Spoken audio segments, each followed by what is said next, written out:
ओम नमः शिवाय।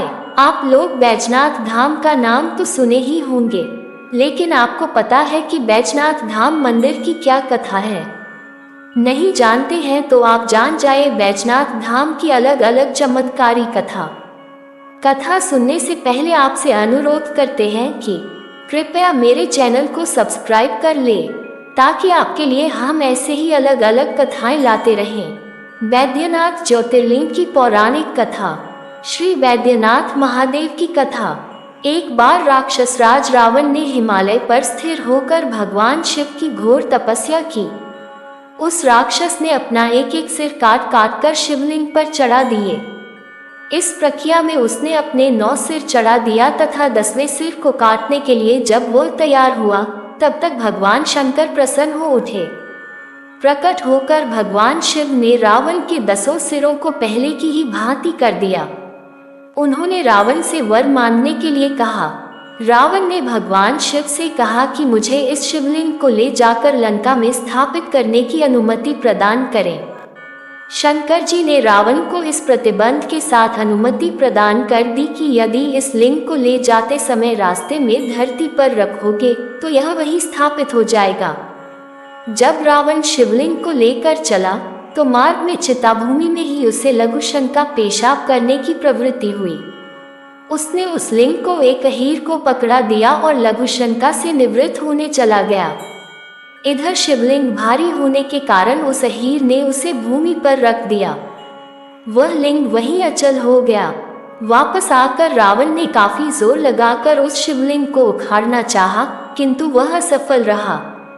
अंत में वह निराश हो गया और उस शिवलिंग पर अपने अंगूठी को गड़ाकर लंका के लिए खाली हाथ ही चल दिया।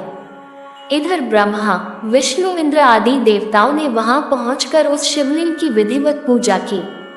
उन्होंने शिव जी का दर्शन किया और लिंग की प्रतिष्ठा करके स्तुति की। उसके बाद वे स्वर्गलोक को चले गए। कोटि रुद्र संहिता के अनुसार कथा। श्री शिव महापुराण के कोटि रुद्र संहिता में श्री वैद्यनाथ ज्योतिर्लिंग की कथा इस प्रकार है। राक्षस राज रावण अभिमानी तो था ही, वह अपने अहंकार को भी शीघ्र प्रकट करने वाला था। एक समय वह कैलाश पर्वत पर भक्तिभाव पूर्वक भगवान शिव की आराधना कर रहा था। बहुत दिनों तक आराधना करने पर भी जब भगवान शिव उस पर प्रसन्न नहीं हुए, तब वह पुनः दूसरी विधि से तप साधना करने लगा। उसने सिद्धस्थल हिमालय पर्वत से दक्षिण की ओर सघन वृक्षों से भरे जंगल में पृथ्वी को खोदकर एक गड्ढा तैयार किया। राक्षस कुलभूषण उस रावण ने गड्ढे में अग्नि की स्थापना करके हवन आहुतियां प्रारंभ कर दिया। उसने भगवान शिव को भी वहीं अपने पास ही स्थापित किया था। तब के लिए उसने कठोर संयम नियम को धारण किया। वह गर्मी के दिनों में 5 अग्नियों के बीच में बैठकर पंचाग्नि सेवन करता था, तो वर्षाकाल में खुले मैदान में चबूतरे पर सोता था और शीतकाल सर्दियों के दिनों में आकंठ गले के बराबर जल के भीतर खड़े होकर साधना करता था। इन 3 विधियों के द्वारा रावण की तपस्या चल रही थी। इतने कठोर तप करने पर भी भगवान महेश्वर उस पर प्रसन्न नहीं हुए। ऐसा कहा जाता है कि दुष्ट आत्माओं द्वारा भगवान को रिझाना बड़ा कठिन होता है। कठिन तपस्या से जब रावण को सिद्धि नहीं प्राप्त हुई, तब रावण अपना एक एक सिर काटकर शिव जी की पूजा करने लगा। वह शास्त्र विधि से भगवान की पूजा करता और उस पूजन के बाद अपना एक मस्तक काटता तथा भगवान को समर्पित कर देता था। इस प्रकार क्रमशः उसने अपने 9 मस्तक काट डाले। जब वह अपना अंतिम 10वां मस्तक काटना ही चाहता था, तब तक भक्तवत्सल भगवान महेश्वर उस पर संतुष्ट और प्रसन्न हो गए। उन्होंने साक्षात प्रकट होकर रावण के सभी मस्तकों को स्वस्थ करते हुए उन्हें पूर्ववत जोड़ दिया। भगवान ने राक्षस राज रावण को उसकी इच्छा के अनुसार अनुपम बल और पराक्रम प्रदान किया। भगवान शिव का कृपा प्रसाद ग्रहण करने के बाद नतमस्तक होकर विनम्र भाव से उसने हाथ जोड़कर कहा, देवेश्वर, आप मुझ पर प्रसन्न होइए। मैं आपकी शरण में आया हूँ और आपको लंका में ले चलता हूँ। आप मेरा मनोरथ सिद्ध कीजिए। इस प्रकार रावण के कथन को सुनकर भगवान शंकर असमंजस की स्थिति में पड़ गए।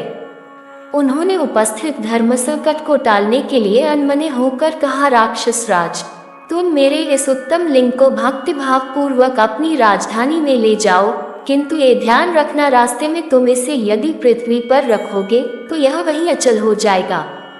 अब तुम्हारी जैसी इच्छा हो वैसा करो।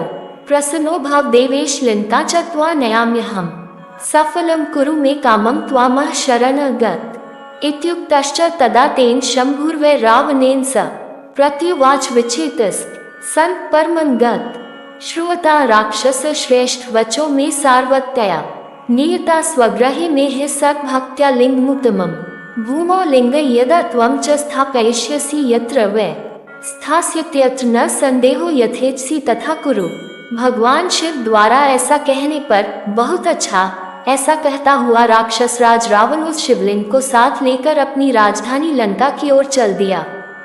भगवान शंकर की माया शक्ति के प्रभाव से उसे रास्ते में जाते हुए मूत्रोत्सर्ग पेशाब करने की प्रबल इच्छा हुई।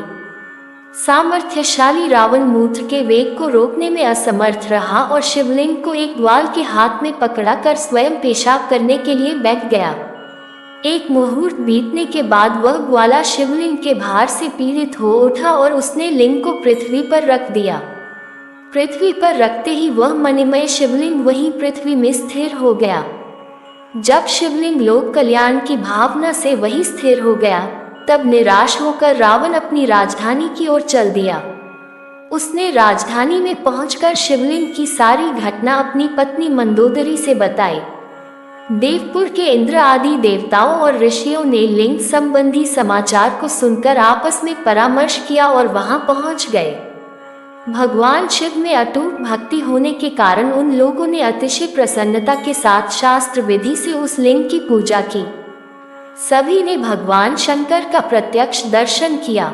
तस्मिन् लिंगे स्थिते तत्र सर्वलोकहिताय वै रावण स्वगृहं गत्वा वर प्राप्य महोत्तमम् तच्छ्रुत्वा सकल देवा शक्राद्या मुनयस्तथा परस्पर समामंत्र्य शिवशक्तधियुम्ला तस्मिन् काले सुरा सवे हरिब्रह्मदयो मुने आजग्मुस्तत्र सुप्रीत्या पूजा चक्रुर्विशेषत प्रत्यक्षं तदा दृष्ट्वा प्रतिष्ठाप्य च ते सुरा वैद्यनाथेति संप्रोच्य नत्वा देवयेयु।